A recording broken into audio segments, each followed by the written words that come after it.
this reflective API and because of those well-formed entities, it's actually very efficient to write frameworks for EMF which solve a problem in a generic way, and that you can reuse that in your own application.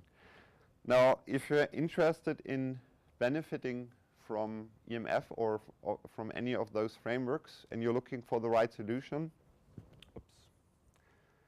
and if you have any specific question, come to us, talk to us, ask us questions. Our booth is exactly over there, because we are happy to help you and assist you to find the right framework, right solution for you.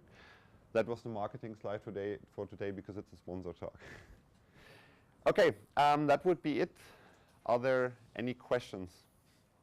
Yes, I think you were a little bit early. Okay, my question is regarding the way in EMF we save and validate entities, because usually if we have to make an application, if we want to create a new entity, we make a dialog. The user can enter his information, click on save, and save is disabled if the dialog is not validated. Yes.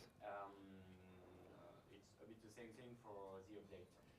In EMF, it's kind of the opposite, because we create an entity, which may be a non-valid entity, as we have seen on your example. We've seen some highlighted in red fields. Yep. And why this?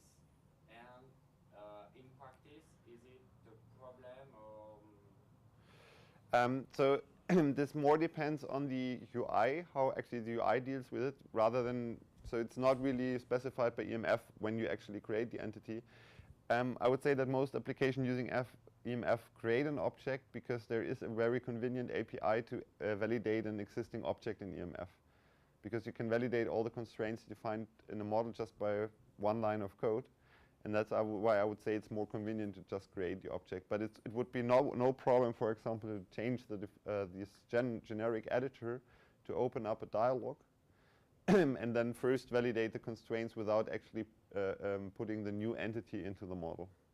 And in EMF, what you would typically do, you would still create the object, but you would not add it to the tree, like the model instance tree yet. You had another question?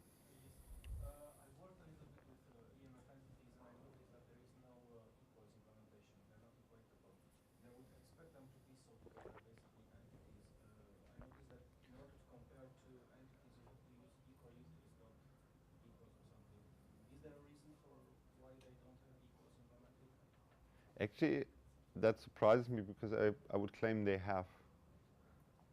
Are you sure that they don't implement equals?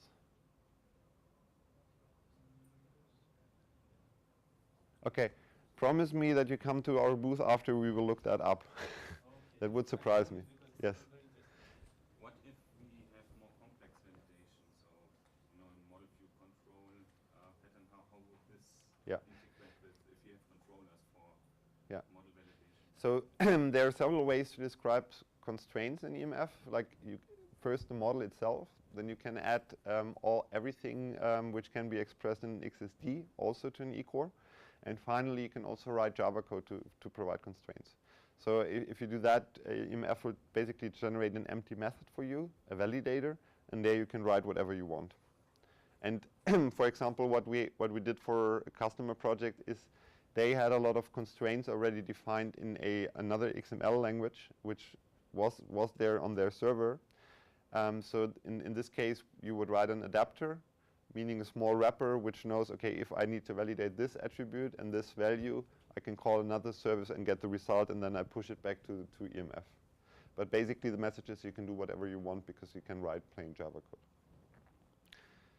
Okay, then thank you for attending the talk and hope you enjoy the last day of the conference.